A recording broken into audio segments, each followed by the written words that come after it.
Shalom, shalom, shalom. Selamat pagi masyarakat iman yang dikasihi oleh Tuhan.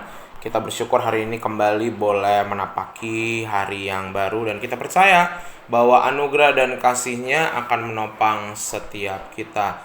Dan biarlah hari ini sinar matahari akan menyadarkan kita betapa kasih Tuhan jauh lebih bercahaya, jauh lebih terang, jauh lebih hangat daripada matahari. Pagi ini kita pujikan bersama-sama seindah siang disinari terang.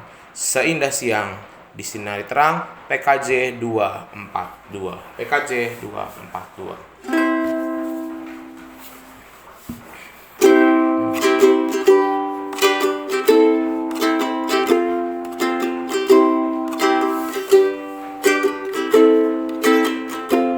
Seindah siang disinari terang, cara Tuhan mengasihiku.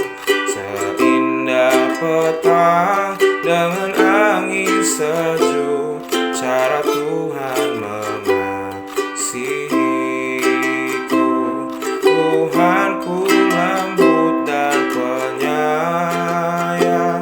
dan aku mengasihi Dia. Kasih-Nya besar, agung dan mulia, cara Tuhan mengasihiku.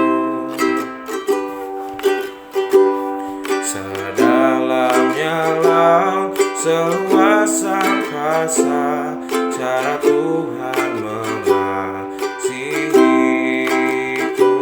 Seharum kembang yang tetap semerbak, cara Tuhan mengasihiku. Damai-Nya tetap besertaku, dan surgalah pengharapanku. Hidupku tentram, ku nikmati penuh, cara Tuhan mengasihiku. Kita berdoa. Tuhan, cara-Mu mengasihi kami tidak pernah mampu membuat kami berhenti untuk selalu mengagumi-Mu akan kebaikan-kebaikan yang Kau nyatakan dalam hidup kami berkeluarga, bekerja, dan melayani. Dan Tuhan, pada pagi ini bersama-sama kami mau sekali lagi duduk di hadapan Tuhan, di hadapan firman-Mu. Mampukan kami agar ketika membaca firman-Mu ini kami ditopang dan makin dikuatkan. Kami serahkan, hanya dalam nama-Mu kami berdoa dan bersyukur. Haleluya. Amin. Bersama-sama kita buka Keluaran 17 ayat 1 sampai yang ke-7. Keluaran 17 ayat 1 sampai ke-7, Keluaran 17 ayat 1 sampai ke-7. Dengarkanlah sabda Tuhan. Kemudian berangkatlah segenap jemaah Israel dari padang gurun Sin, berjalan dari tempat persinggahan ke tempat persinggahan, sesuai dengan titah Tuhan. Lalu berkemahlah mereka di Rafidim, tetapi di sana tidak ada air untuk diminum bangsa itu. Jadi mulailah mereka itu bertengkar dengan Musa, kata mereka, "Berikanlah air kepada kami, supaya kami dapat minum."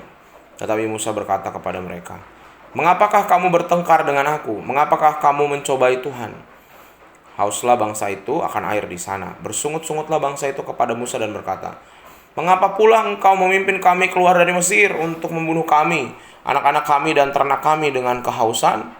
Lalu berserulah Musa kepada Tuhan, katanya, "Apakah yang akan aku lakukan kepada bangsa ini? Sebentar lagi mereka akan melempari aku dengan batu." Berfirmanlah Tuhan kepada Musa, "Berjalanlah di depan bangsa itu dan bawalah beserta engkau beberapa orang dari antara para tua-tua Israel. Bawalah juga di tanganmu tongkatmu yang kau pakai memukul sungai Nil dan pergilah. Maka aku akan berdiri di sana di depanmu di atas gunung batu di Horeb. Haruslah kau pukul gunung batu itu dan dari dalamnya akan keluar air sehingga bangsa itu dapat minum." Demikianlah diperbuat Musa di depan mata tua-tua Israel. Dinamailah tempat itu Masa dan Meriba, oleh karena orang Israel telah bertengkar dan oleh karena mereka telah mencobai Tuhan dengan mengatakan, "Adakah Tuhan di tengah-tengah kita atau tidak?" Kenapa ya Tuhan itu mengizinkan umatnya itu berkali-kali mengalami kekurangan air sepanjang perjalanan sampai ke tanah perjanjian? Kemarin sudah, ini lagi gitu ya. Dan nanti akan muncul lagi di beberapa tempat. Itu dilakukan agar umat belajar bersandar kepada Tuhan, tidak mengandalkan kemampuan mereka. Sekali lagi kita melihat bahwa umat Tuhan bertingkah laku tidak seperti orang beriman. Ya, memang wajar kalau orang mengalami kehausan, kekurangan air di padang gurun yang gesan, pasti haus. Tetapi masalahnya mereka itu kan sudah tahu bahwa Tuhan akan menghantar mereka melewati kesulitan dan Tuhan akan kasih jalan keluar. Bukankah mereka juga sudah tahu dan mengalami sendiri bagaimana Tuhan pelihara dengan cara-cara yang ajaib, bukan cuma soal air, soal makan, soal kepanasan, semuanya ditopang. Tapi yang namanya bebal, mengeraskan hati itu bukan cuma Firaun. Sekarang diturunkan kepada si Israel. Jadi hatinya mengeras. Perhatian mereka cuma fokus pada penderitaan yang dihadapi.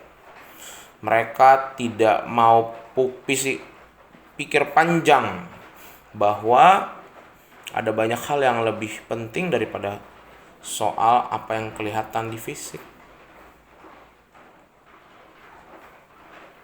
Karena mereka terbiasa melimpah secara fisik. Mereka puas dengan apa-apa yang rasanya, kalau punya banyak makan puas kayak di Mesir. Punya gaji besar ketika ada di Mesir. Enak walaupun saya diperbudak Firaun, tetapi secara fisik saya terjamin. Jadi kedahagaan atau kehausan jasmani itu bisa membuat seseorang berubah. Nah, kalau kehausan jasmani aja bikin orang berubah, apalagi yang namanya kekeringan rohani atau kehausan rohani. Kehausan rohani itu adalah ketika anak-anak Tuhan tidak mampu melihat dan menyadari bahwa Tuhan sudah ada pertolongannya, penyertaannya dulu, sekarang, dan selama-lamanya. Saudara-saudariku yang dikasihi oleh Tuhan, dunia sekarang ini adalah dunia dengan gejala kekeringan dan kehausan rohani yang luar biasa. Banyak orang-orang yang sibuk mengejar status. Banyak orang-orang yang sibuk dengan ketakutan dan kekhawatiran akan masa depan. Banyak orang yang sibuk melukai saudaranya hanya gara-gara harta warisan. Banyak orang yang melakukan segala cara untuk melakukan apa yang ia mau. Dan celakalah kita kalau kita jadi orang-orang seperti itu, terjebak dan mengalami yang namanya kehausan rohani. Seolah-olah kita tidak seperti orang yang bertuhan. Nah, sebagai anak Tuhan, mari bersama-sama kita segarkan rohani kita dengan makin hari mendekatkan diri sama Tuhan. Kalau kita sibuk hanya kerja, dagang, sibuk hanya melayani, sibuk hanya ngurus keluarga, sibuk dengan sosial media, kapan ada waktu buat Tuhan? Kapan kita, apakah cuma pas doa kalau mau makan? Atau kita punya waktu untuk dengarkan sabda Tuhan? Bukan cuma genta sabda pada hari ini, kapanpun kita ada kesempatan. Buka Alkitab. Alkitab sekarang cuma ada di sejauh handphone aja. Udah gak perlu jauh-jauh. Kalau misalnya kita butuh banget, aduh Tuhan, aku ingin mendengarkan sabdamu, aku ingin ada pertanyaan dalam hidupku hari ini. Tinggal ketik. Misalnya kesedihan. Di Alkitab handphone tinggal tulis kesedihan, keluar ayat-ayat paralelnya. Udah enak sekarang. Tinggal pertanyaannya, kadang-kadang kemudahan itu buat kita makin jauh. Sehingga kadang Tuhan harus bikin kita susah dulu baru kita dekat sama Tuhan. Sama seperti umat di masa dan Meriba. Semoga kita juga mendekatkan diri pada Tuhan hari ini. Amin, mari kita berdoa. Tuhan, terima kasih melalui firman-Mu kami menyadari bahwa kami seringkali menjauh daripada Tuhan.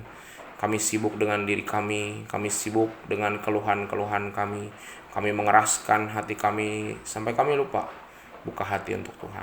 Tuhan, kami serahkan kehidupan kami hari ini dan kami percaya anugerah pengasihan-Mu yang akan menopang setiap kami. Hanya dalam nama-Mu kami berdoa dan bersyukur. Haleluya. Amin. Selamat pagi, Tuhan Yesus memberkati, tetap bersemangat.